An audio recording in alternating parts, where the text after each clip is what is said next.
Alô, alô! Sejam bem-vindos aqui de novo. Estamos aqui na parte 2 dessa conversa com o Ramon Vitral, que está lançando o livro dele, Vitralizado, HQs e o Mundo. A gente já fez uma primeira parte bastante falando sobre o livro, sobre a profissão de jornalista, né? Como que o Ramon se transformou em jornalista de quadrinhos. Se você não conhece o Ramon, é esse cara aqui, né? Não, esse aqui, né? Esse aqui, né? Jornalista de quadrinhos. Ramon, se apresente, por favor. Se Bem, meu, reapresente, né? Vai que a pessoa não viu a parte um e tá interessado só na fofoca da parte 2.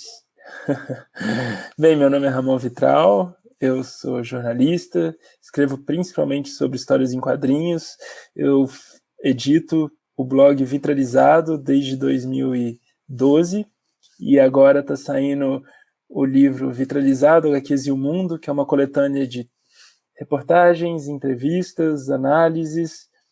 A capa é do genial Fábio Zimbres, coautor de Música para Antropomorfos.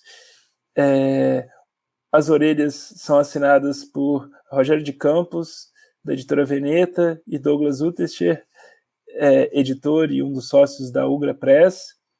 Prefácio de Érico Assis e pós-fácio de Maria Clara Carneiro, tradutores, pesquisadores e pensadores sobre histórias em quadrinhos. E eu, não me apresentei, eu sou Vinícius Félix, sou jornalista, apresento meu podcast de entrevista telefonemas. Eu fui convidado aqui pro Ramon pra gente desbravar um pouco da trajetória dele, pra gente apresentar o livro para vocês. Aí, como o Ramon bem lembrou, já tá em pré-venda, então garantam a sua edição do Vitralizado e aproveitem aqui o papo, porque agora a gente vai falar de vida pessoal e de quadrinhos, né? Então eu separei algumas coisas aqui pra gente conversar. E, Ramon, assim, eu poderia descrever que eu fui igual você, assim. Eu comecei a ler quadrinho pelo jornal. É uma lembrança que eu tenho de começar a ler jornal por causa dos quadrinhos, melhor falando, né? Então você pegava o jornal ali, eu lembro que tinha um tio do meu pai que ele sempre comprava e ele deixava ali na sala.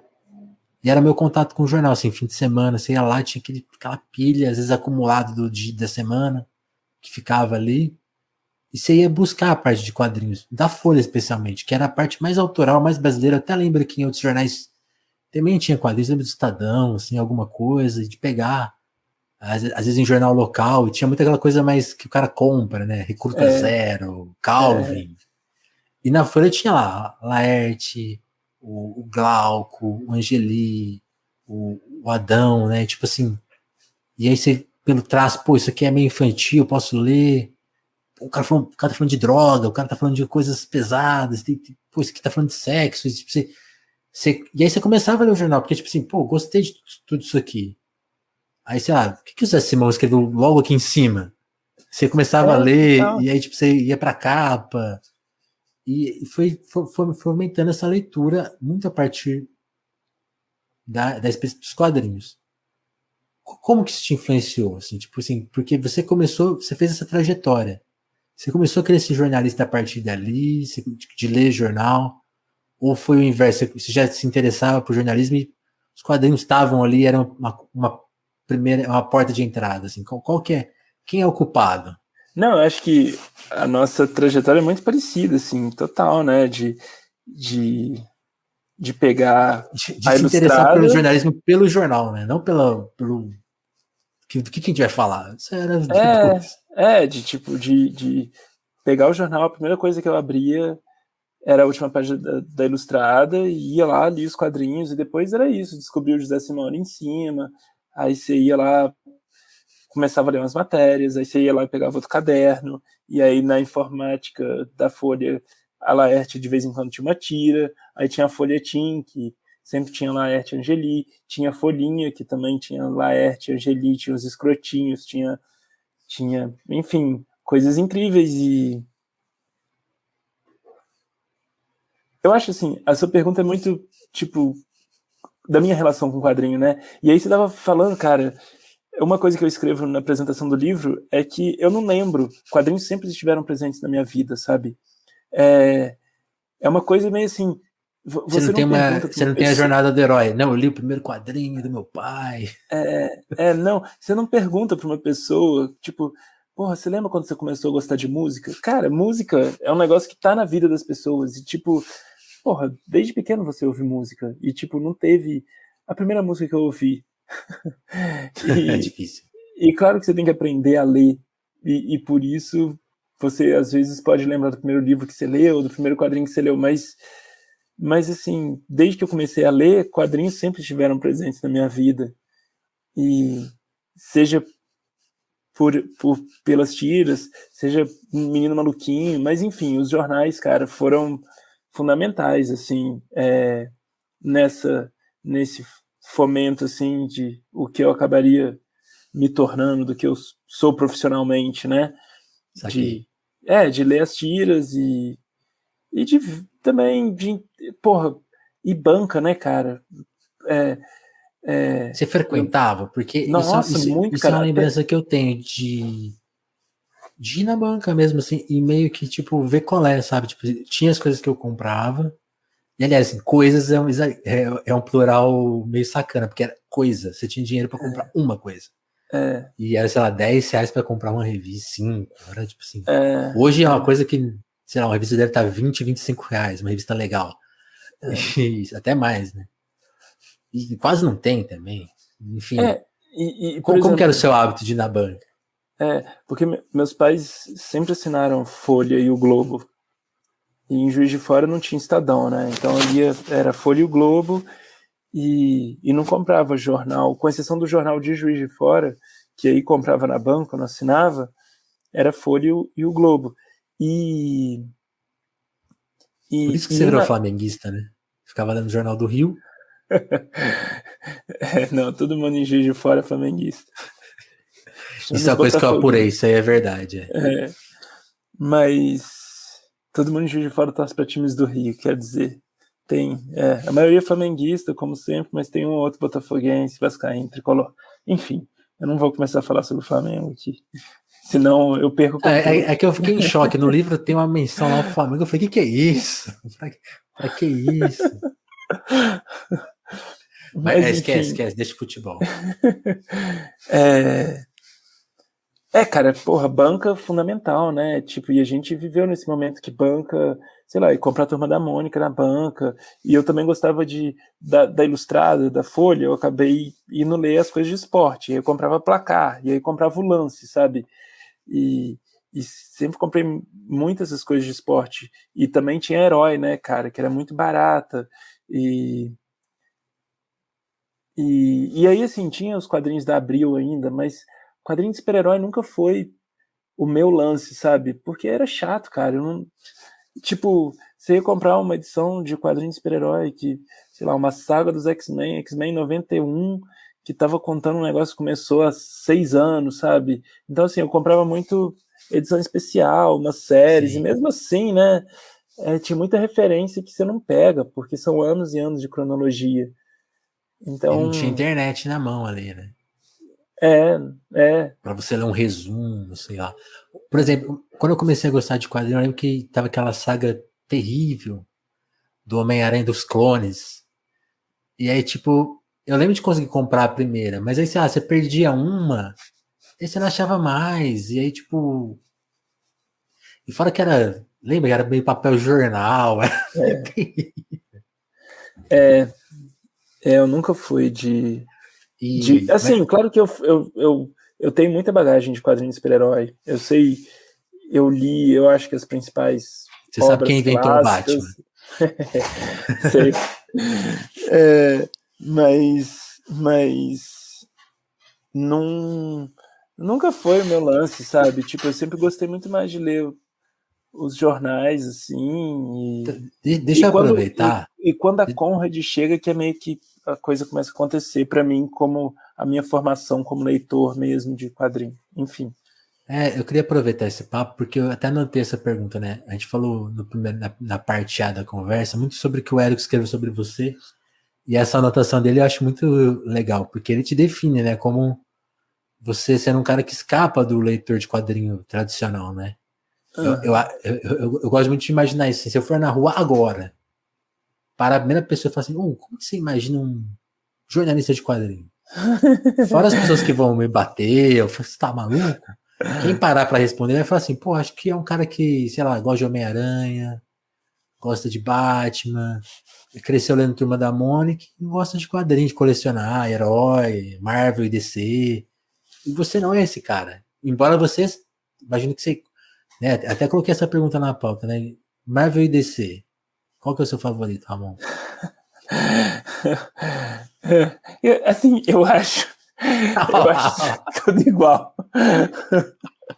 Eu acho que não É a consigo. mesma porcaria. Pra mim é tudo hominho com cueca por cima das costas. Mas, claro, eu acho que eu acho que assim, é o que eles falam, né? As sagas, os clássicos mesmo, estão na DC, tem, sei lá, esses Batman no 1, tem Cavaleiro das Trevas, tem o Watchmen, tem, enfim.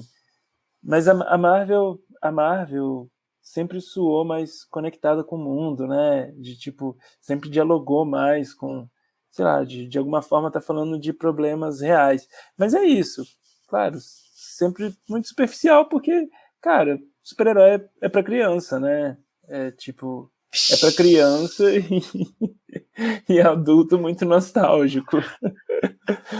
Vou Eu até não tô tampar a falando. minha cara aqui para Eu se não, tiver um corte. Eu não tô falando nada muito original, assim. Acho que qualquer entrevista do Alan Moore, ele elabora e Ele fala manda muito essa. mais sobre isso, de se trata, né? De tipo, o mundo é sintomático que a gente esteja vivendo um mundo tão reacionário, retrógrado, numa época em que filmes de super-heróis dominam as salas de cinema, assim. O raciocínio do Alan Moore vai muito por aí, né? Você acha que eles são meio que um guia prático de um certo moralismo político, né? Não, acho que não só de um moralismo político, mas de uma infantilização das pessoas mesmo, de uma falta de senso crítico e de uma necessidade de suprir uma nostalgia que uma segurança, sabe? Uma nostalgia de Comfort food, né? Aquela coisinha, total, total. não posso, não quero me desgastar, né? Vou Não, e ver mais um cara, Batman. assim, claro que, porra, já vi tudo, sabe? Até porque eu trabalho também escrevendo sobre essas coisas, mas assim, a questão é sempre como você encara isso. Peraí que você travou um pouquinho, Ramon. Aliás, agora você tá 100% travado. Aí Voltou. voltou. Até porque a gente estava falando muito dessa década que passou, e tipo assim, esse cenário de hoje, tanto relativo a quadrinhos quanto a cinema de quadrinhos, né? Era meio difícil de imaginar, né? Tipo, era muito de ocasião nessa relação. E às vezes até muito frustrado, assim, tipo, teve lá os clássicos do Superman, teve a trilogia do Batman, mas várias adaptações muito mal feitas que não iam para frente. E hoje elas são quase que o cinema. Tipo assim, você vai numa sala de cinema, provavelmente agora tá tendo um filme de quadrinho lá. E que merda, né? Não, mas é Mas sério, como, cara. mas como você acompanhou? Tipo assim, porque eu acho que tinha uma certa euforia no começo, tipo, pô, que legal. E aí meio que o bonde descarrilhou assim uma hora, ficou muito massivo. Não Mas sei, é isso, natural. é esse que é o problema, Era o objetivo, né? é você achar que quadrinhos são super-heróis, né? Eu acho que tem essa percepção pública, assim, e tipo, sendo que é um gênero muito específico e muito limitado, né? E tipo, sei lá, cara, tá tudo errado quando um estúdio só, porque quando a gente tá vendo um filme da Marvel, não é um filme da Marvel, é um filme da Disney, né? E a Disney é uma Amazon também. Enfim, claro, é igual você falou, é, é comfort food, sabe? E às vezes a gente precisa, assim, de algo confortável e seguro, mas o problema é você viver só disso, né? É. E, e eu acho que também, assim, em relação aos quadrinhos, existe sim uma percepção pública de quadrinho como super-heróis e de tipo quadrinhos como esses elementos de luxo, sabe? Da elitização crescente que tem no mercado brasileiro, de produtos cada vez mais luxuosos e caros, mas enfim, isso aqui são tudo umas reflexões aleatórias muito relacionadas a essa apropriação geek da linguagem dos quadrinhos, sabe? E aí a sua forma de ler quadrinhos foi mudando como ao longo do tempo? Porque a gente te relatou dessa parte de infância barra adolescência. De ir na banca, quando que ela migrou, sei lá, para as livrarias, você falou da Conrad, quando você começou a pegar esses quadrinhos, que aí já vão ser os que você, que estão mais dentro do seu gosto pessoal, e aí uma segunda etapa, assim, como que é hoje, assim, tipo, te mandam coisas, você tem que deixar de comprar uma fralda para comprar um quadrinho, como que é a sua relação adulta já com os quadrinhos, assim, como que você gastava dinheiro antes com quadrinho, como que você gasta hoje, e até conta esse bastidor mesmo, porque a gente tá fazendo, na parte A gente fez bastante isso dos bastidores da vida de jornalista, nos conte aí, porque eu acho que tem muito mito, assim, tipo, vou virar jornalista de quadrinho para ganhar uns quadrinhos aí, isso existe? Não, existe, claro que existe, mas assim, só voltando, além da minha formação com jornal, Boa. preço dos jornais, claro que teve Turma da Mônica, claro que teve super-herói, e claro que teve. Os meus pais são leitores de quadrinho, assim como são de tudo. Então, assim, é isso, é toda uma mistura, né? Mas eu acho que a gente cresceu nesse ambiente muito especial da Conrad tá crescendo, e de ter Dragon Ball nas bancas, e Cavaleiro do Zodíaco chegando, e isso tudo custava R$3,90, R$2,90, sabe? E era barato na época, e aí também começaram os quadrinhos aí para livraria, e tipo, e era legal investir nessas coisas que não eram tão descartáveis também, sabe? Cada vez que eu ia viajar com os meus pais, eu comprava um ou outro quadrinho e em livraria e tal, e as bancas começaram a ser esse ambiente mais receptivo, as livrarias começaram a ser esse ambiente mais receptivo para os jornais, e eu acho que a minha formação é muito daí. Mas assim, hoje, antes de você falar de hoje, porque a gente falou assim, pô, eu não lembro quando eu comecei a ler, que é igual falar de música. Mas eu lembro o primeiro quadrinho, assim, que parecia um livro que eu comprei, que era o Fan Home, da Conrad, né? Ainda na edição da Conrad, assim, que eu tinha lá, assim, uma edição naquela estante lá no fim da livraria que ninguém ia, sabe? Você lembra o primeiro que você comprou que te pegou, assim, desse porte? Putz, não lembro, cara. Mas assim, bate tudo muito, né? Com certeza, Fan Home também foi um negócio que eu comprei quando saiu e assim, consciente do que eu tava comprando, porque eu lembro de matéria, e porque eu li matéria falando que, vai sair isso aqui é especial, né? Mas enfim, tô pensando, porra, quando a Conrad também publicou as coisas do Daniel Clowes, que eu li, eles publicaram aquele como uma luva de, eu não sei se é uma luva de ferro moldada em veludo ou uma luva de veludo moldada em ferro. E que eu li, eu falei, que caralho foi isso que eu li, sabe? Tipo, e teve um impacto, assim, de, isso aqui é especial. Mas, assim, também, quando eu li o Watchmen, eu lembro que foi um amigo meu, o Diego, que o irmão dele é leitor de quadrinho, e ele tinha, e ele me emprestou, eu lembro que eu tinha 15 anos, e eu falei, cara, eu tô lendo um negócio especial.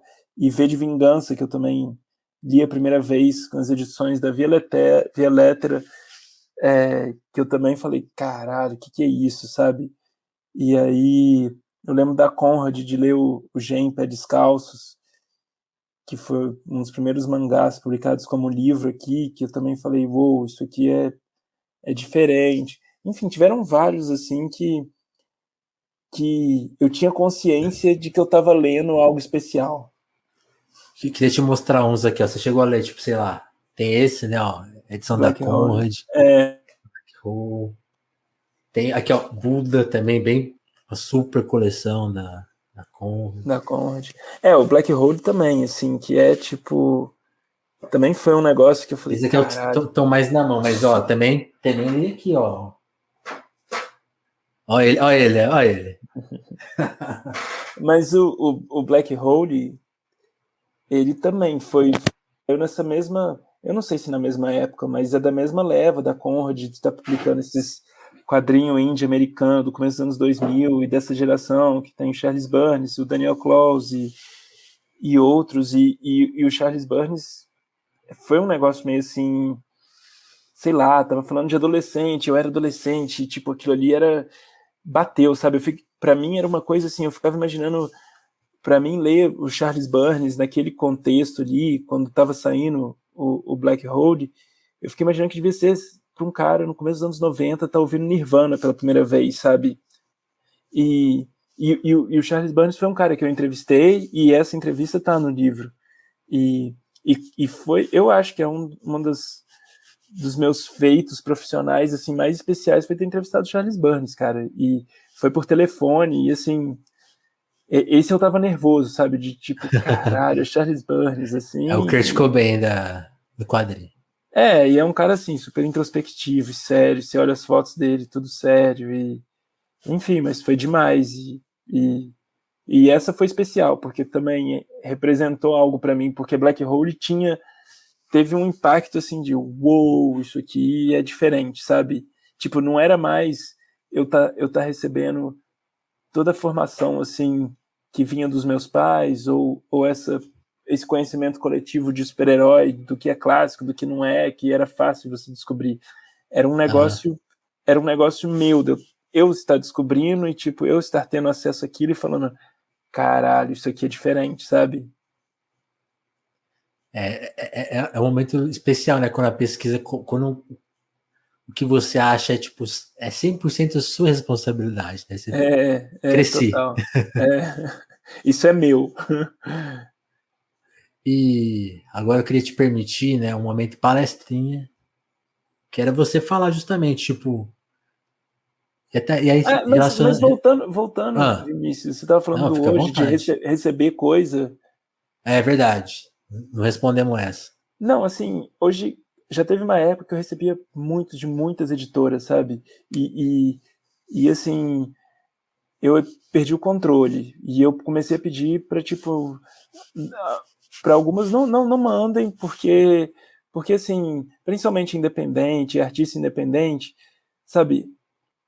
Um livro vindo da É Companhia caro. das Letras que eu não vou escrever sobre, não vai fazer diferença para a Companhia das Letras. Agora, para uma editora pequena, para um artista independente me mandar um livro que eu não vou dar conta de ler, putz, não me Pesa. manda, sabe? Então, eu às vezes alguém fala, cara, eu quero te mandar. Não, eu vou comprar. E assim, cara, eu tenho plena consciência do jogo. Tipo, vão surgindo editoras, algumas dão o meu endereço para outras, e aí começam a me mandar. E assim, eu tô muito tranquilo que Eu tenho caixa postal, viu? o fato de me mandarem não implica de nenhuma forma que eu tenho que escrever. Algumas pessoas não têm consciência disso, mas é muito simples assim. Eu não me inscrevo em nenhum programa de parceria, tipo, me manda porque quer, eu não estou pedindo e eu não tenho obrigação nenhuma de escrever. E assim, cara, hoje, sabe, eu tô tentando me desapegar de muitas coisas físicas, assim. Então, eu tô Também tem minha dando. caixa postal. Mas tem gasto no envio, né? Então a ideia é evitar gasto. Assim, eu tenho dado para a biblioteca na qual eu posso ir a pé, eu tenho Te dado para mando um Pix. pessoas, eu tenho dado para livros que chegam para conhecidos e para pessoas que eu sei que posso estar fomentando a leitura, sabe? Foda. Enfim, é essa a minha realidade atual. Eu evito gastar porque tá caro, então assim, se eu compro é muito pontual, assim, e enfim, é essa a minha realidade atual. Não tem muito o que contar. Boa. Ó, então eu armei aqui de brincadeira, né? Que seria uma palestrinha, assim, porque eu queria te deixar bem à vontade. E assim, talvez eu restrinja essa resposta assim, a pessoas que estão no livro, né? Por uma razão óbvia, a gente está vendendo o livro aqui. E então, tipo assim, não vale citar alguém que você não entrevistou, embora eu acho que você entrevistou ele, né? Então é uma pergunta. Eu não precisaria fazer esse disclaimer, mas estou fazendo, enfim. Que eu queria te ouvir, assim, quem que é o, né, seu autor favorito? E por quê, né? O meu autor favorito? Putz. Assim, eu tenho alguns, sabe? Por diferentes razões, né? Eu acho que a Laerte, principalmente pela formação, e tipo, por ter me aberto os olhos do que quadrinhos podem fazer.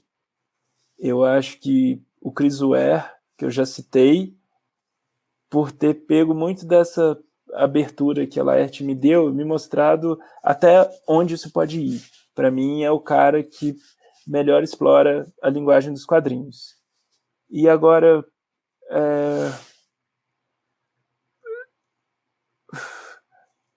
hoje, assim, eu aguardo muito ansiosamente cada novo título do Marcelo Quintanilha, sabe? Que é o autor de Tungstênio, Talco de Vidro, e daquele que, assim, é um quadrinho, cara, que eu sou muito apaixonado, que é o Luzes de Niterói. E ele é um autor brasileiro, e da mesma forma que o Chris Ware, ele explora muito o potencial da linguagem dos quadrinhos, mas ele tá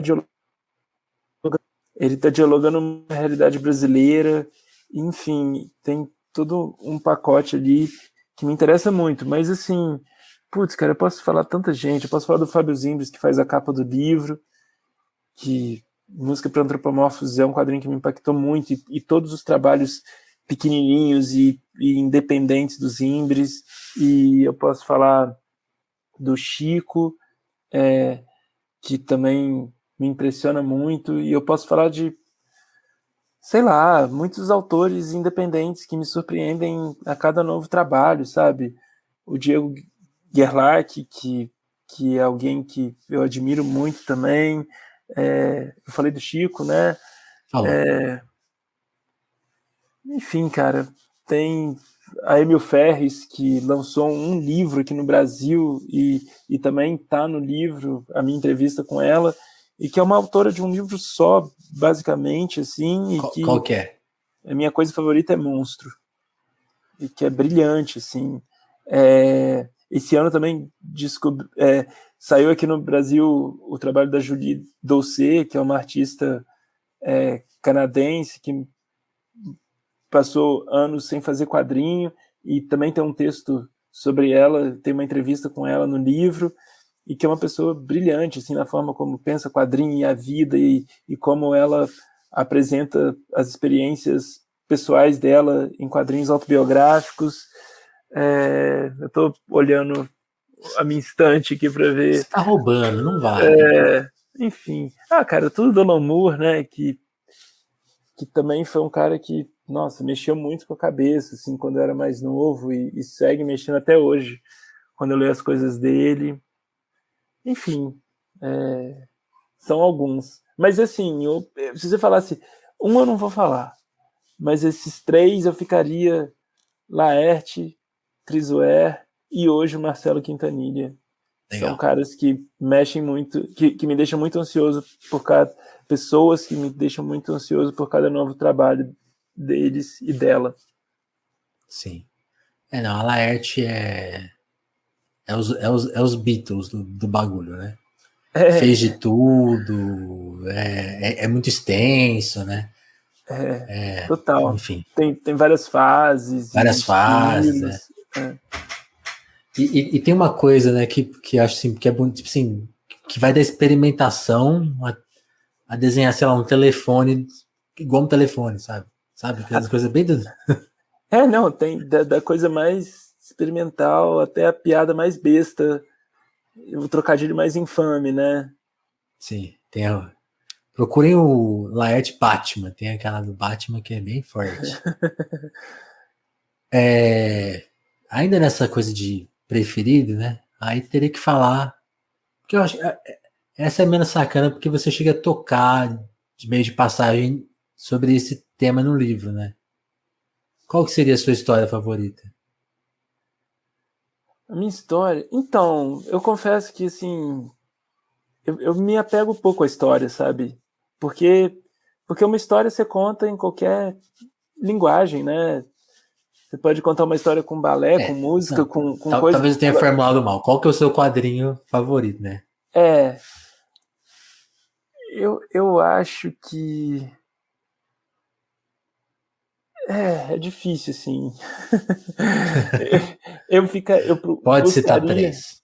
Eu buscaria alguma coisa do Chris Ware, porque eu, ou um Jimmy Corrigan, que eu não sei nem se é a melhor história dele, talvez eu me interesse mais por Building Stories, que é uma caixa maluca, com 14 publicações em diferentes formatos. O Luzes de Niterói, do Marcelo Quintanilha, é um quadrinho que, assim, ele é recente, cara, está em 2019, e eu fico indo Preciso e ler esse. voltando nele, e eu acho brilhante, assim, nossa, eu acho que esse quadrinho, com o tempo, ainda vai ecoar muito, assim. Deixa eu pensar. Ah, cara, Calvin Haroldo, eu acho que li tudo de cabo a rabo, li no jornal e depois li nas coletâneas, assim, e é um negócio muito mágico. É, Lobo Solitário, eu acho que foi um quadrinho, as 28 edições, assim, de Lobo Solitário me impactaram muito. Foi um negócio que eu ansiosamente colecionei a cada 2 meses, que era quando saía a primeira vez que eu comprei, e e eu lembro, assim, de pegar a última edição sabe, fechar a porta do meu quarto e falar, eu vou ler isso aqui, porque nunca vai ter uma leitura como a primeira vez. Eu acho que a Kira também teve um impacto, assim, que quando eu li, eu falei, caralho, isso é muito singular de diferentes formas. Nossa, cara, eu vou lembrar de vários. Porra, um quadrinho que é bem mainstream, assim, tá saindo pela Image, e que eu gosto muito, que é o Saga, e ele tá rolando ainda, é uma ópera Pô, esse eu não espacial, assim. conheço. Nossa, brilhante, cara. Eu fico bem ansioso. Começou a sair em 2012 e já saíram 9 encadernados e eu fico muito ansioso por cada um também, sabe? Esse é meio lobo solitário, assim, de quando eu vou ler, tipo, para tudo, peraí, o ambiente tem que ser apropriado e é isso. Enfim, porra, o outro que eu falo que também mexeu muito comigo, que eu acho que quando eu li também eu falei, cara, isso é uma experiência, sabe? Foi o Aqui, do Richard Maguire. Tava esperando você falar do aqui, pô. O Aqui foi, nossa, quando eu li, eu já sabia do que se tratava, mas quando eu li foi, eu recomendo, eu não quero falar muito, eu recomendo a leitura do meu texto no livro. Pô, mas aí é sacanagem, porque a gente precisa falar desse texto, né? Porque eu acho assim que eu brinquei com você na parte A, né? Que pô, me emocionou ler o livro. Primeiro de te reler, né? E de ver essa evolução. E sei lá, de estar no nos agradecimentos, né? Pô, fiquei. Eu não esperava de estar lá. Assim, né? Na hora que eu comecei a ler, que eu lembrei que o livro tem agradecimento, eu falei, será que ele pôs meu nome? Me veio, né? Aí quando eu li, eu fiquei tão feliz, eu falei, caramba, que legal. E a segunda vez, assim, né? Eu fiquei, pô, mas segunda vez que eu apareço no agradecimento de um livro, ó, tô chegando lá, hein? Em breve vai sair o meu livro. Mas fora essa emoção, tô brincando aqui, lógico. Qual que foi o primeiro? Foi Agora conta. o quê? Qual que foi o primeiro Foi que o saiu? do Capelas. Foi o livro sobre o Castelo rá. Ah, legal, bem legal. Só livro massa, e de colegas. Não, de Bruno Capel, tremendo jornalista, né? Sim, pô. O Bruno também. A gente precisava fazer uma união, você e ele, porque ele é outro que é metódico desde criança. Assim. Ele tinha blog, sei lá, com 11 anos, e já listava tudo certinho. Tipo assim, eu não lembro as coisas que eu pensava naquela época. Ele tem tudo organizado, escrito. Me lembra muito o seu jeito de guardar as coisas. Mas, voltando aí a esse texto, justamente esse texto, que é um dos últimos ali do livro, não sei se é o último, também é a sua última.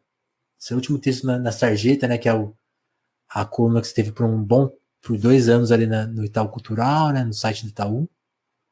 E é Itaú Cultural que fala, né? Falei errado? Ideal cultural. Itaú Cultural. E ali você faz uma reflexão, né? Sobre essa trajetória, né? E aí, sim, essa parte.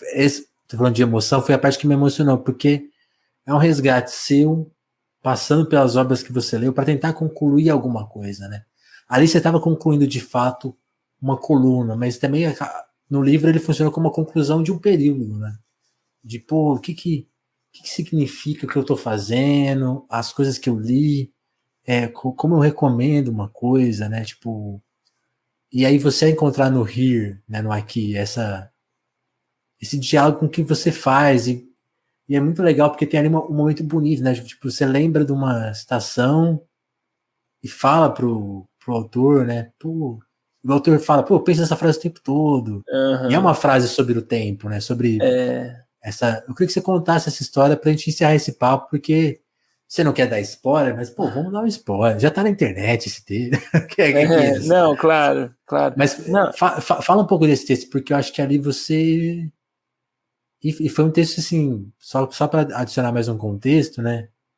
Que você fala do seu período de pandemia, né? Que também seu filho nasceu nesse período, você foi muito rígido. Pô, você me contou agora que cortou o cabelo faz poucos dias, pela primeira vez em 3 anos. é, Então, tipo assim, eu imagino que foi um período muito delicado para você também, e que tem a ver com as coisas que você escreveu e com a produção do livro.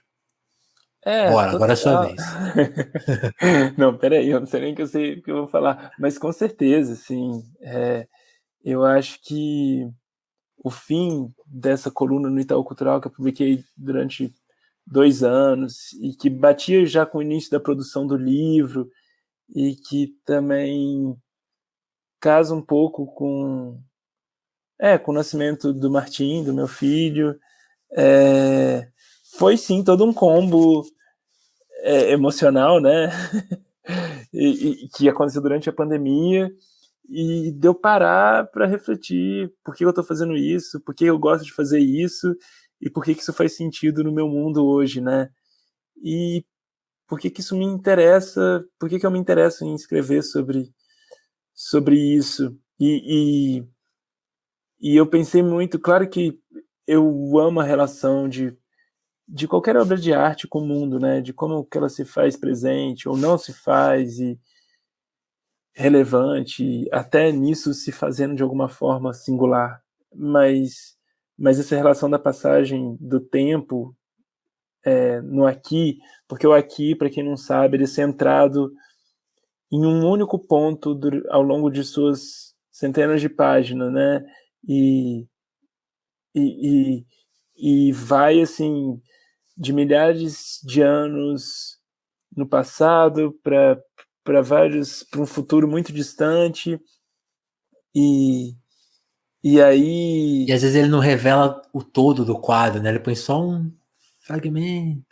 e aí você tem essa casa, às vezes esse lugar é uma casa, às vezes esse lugar é um lago, às vezes esse lugar é uma floresta, e é o mesmo lugar, assim, ao longo de toda a existência. É, eu ia falar ao longo de toda a existência humana, mas vários trechos são sem humanos e tal, e depois da pós-existência humana. E é um quadrinho assim, ele é divertido, porque ele parece um brinquedo, sabe? Que você tem que desvendar, e ao mesmo tempo ele é filosófico, né? E, e eu me pego nele de vez em quando. Ele é um dos quadrinhos que, sei lá, eu não tenho tido muitos dias sem nada para fazer, muitos momentos sem à toa, mas olhar ele de vez em quando, tipo, ele me faz. Eu acho que é um dos poucos quadrinhos que me fez. Você já se pegou assim, sei lá, às vezes numa estrada, aqui em Juiz de, eu moro em Juiz de Fora hoje, né? E aqui na BR-040, indo pro Rio, tem um mar de montanha que eu acho muito lindo, assim, e que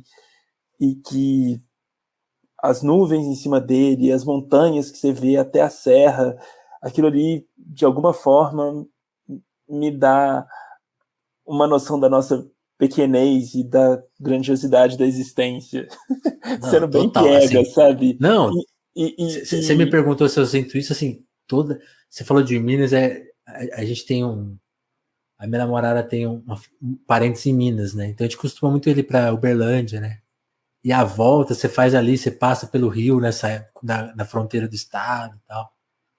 E você vê montanha, você vê pôr do sol e aquele reflexo. Então, assim, eu sempre pego nisso aí, tipo assim, pô, mas que nada, né? Tipo assim, que tudo, né? Tipo, e eu sempre fico com a música do Milton na cabeça, né? E lá se vai mais um dia, sabe? Foi. E também não, É, sabe? É muito. e assim, e quando eu pego aqui, ele me impacta, assim, sabe? De ser um. Sempre, né? Isso Quando é eu, muito louco, né? o cara, o autor, o Richard Maguire, ele conseguiu incorporar num livro essa sensação assim de tipo, caralho, esse cara conseguiu criar algo que é muito grandioso, sabe? E que consegue expressar essa, sei lá, pequenez da existência e E sabe uma coisa que eu acho bonito nesse livro? Assim, eu nunca li ele inteiro, assim, não tive essa chance ainda. Assim, eu li ver trechos que tem na internet, né?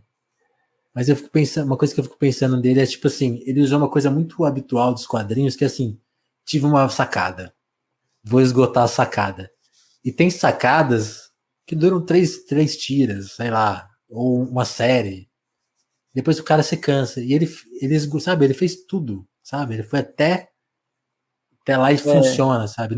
porque para quem não sabe, né, ele faz uma primeira versão desse quadrinho na Raw, que era a revista do Art Spiegelman e da François Molly.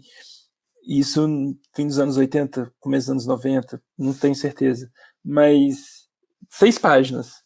E aí ele passa os anos seguintes trabalhando nessa versão de quase 300 ou mais de 300 com a mesma ideia. Investindo na mesma ideia. E tipo, 1000 anos para cá, 300 anos para lá e 10 mil anos para lá. E ano passado aqui, enfim, e vai e volta. E esse quadrinho sei lá, é meio mágico, sabe? Da mesma forma que ler Calvin e Haroldo tem essa mágica de uma forma super tradicional, de quadro atrás de quadro, de um menininho e do tigre dele, o Aqui faz um negócio mágico assim, com essa, sei lá, vai a fundo na possibilidade da linguagem dos quadrinhos, sabe? Não. Enfim, Verdade, né? falando eu não sei expressar, leiam um texto que. Não, aí realmente você que tá aqui vendo a gente, vai lá no link da pré-venda e compra o livro e lê, porque é muito especial essa reflexão mesmo. E Que você falou do bom. Calvin Haroldo, é muito legal, né? Tipo assim, pegar um. Também é outro cara que fez tudo, né? Tipo, fez série, aí fez gag, fez, sabe? Quem? O Calvin Haroldo, tipo assim, nos 10 anos que teve a tira, ele explorou tudo que era Possível cabível na em tira, né? linguagem. Total. Retorceu, aí voltou, aí ficou simples de novo, aí sabe? E quando quis, parou. Quando que disparou. Parou e sumiu. E Ramon, pra gente encerrar, a gente tá falando de tempo, aí eu falei, pô, não, tem que ter a perguntinha clichê do final, né? O que você, quando você olha pro começo do blog, o que você pensa daquele Ramon? E o que você consegue lembrar daquele Ramon e o que ele pensaria de hoje? Você consegue fazer essa, Não, essa filosofia? o que me impressiona naquele Ramon é o fôlego. É o fôlego e. E. Eu acho que é o fôlego e a vontade, assim. A crença de estar fazendo algo legal sem saber para onde está indo, sabe? E eu acho que hoje eu tenho menos fôlego, mas é um mérito ter mais consciência do que eu tô fazendo também, sabe? Enfim, vejo apenas méritos em todas as. Tanto no fôlego quanto na falta de fôlego, tanto na consciência quanto na ignorância, no melhor sentido do termo, assim, de simplesmente estar fazendo porque não consegue não fazer. E. Pô. Sei lá, cara. Acho que é isso, assim. Mas e o inverso? Você consegue pensar o que você pensaria de você agora? Entendeu? O que aquele carinha pensaria de você agora? Eu acho que ia ficar bem orgulhoso, Contente. né? É tipo, porra, que isso? Virou livro? Então deu certo de alguma forma, sabe? E Total. tipo, e não sei pra onde vai, né? Cara, é um blog, sabe? Que coisa mais anacrônica, né? Tipo, e sei lá, cara, eu quero cada vez mais ler quadrinho em paz, sem ter que pensar que eu vou escrever sobre ele, sabe? Sei lá, quero ler Mas vai escrever quadrinho. sobre eles. É, quero ler quadrinho com o Martim, quero não ter que necessariamente ler para escrever, sabe? Quero escrever porque eu não consigo não escrever como tem sido cada vez mais. Enfim. Excelente. Ramon, brigadão mais uma vez, cara, por ter me convidado, Oh, por valeu ter você, Vinícius. por Assim, lembrar, queria, confiar nesse trampo. eu sabia que E você acompanhou isso tudo e melhor do que ninguém para de imagina. alguma forma destrinchar isso tudo. Não, e fiquei muito feliz de você lembrar da gente como entrevistador e lembrar, assim, acho que a gente sempre conversa, né? Não tanto quanto antes, mas a gente dividiu muitas angústias, especialmente no começo, né? E acho que é muito legal ver que muita coisa que a gente pensava fazia sentido, outras não, mas que tudo caminha, né? Tudo, tudo dá certo, assim, né? É interessante isso. Tipo assim, as coisas dão certo. A gente que às vezes ali frustrado, e aí eu lembro que a gente discutia muito isso, pô, mas será que é isso mesmo? Tem que fazer assim? Por que caminho que vai, né? E a gente chega agora assim, pô, com o blog completando, passando agora dos 10 anos, estamos em 2023 e com um livro, com uma realização dessa.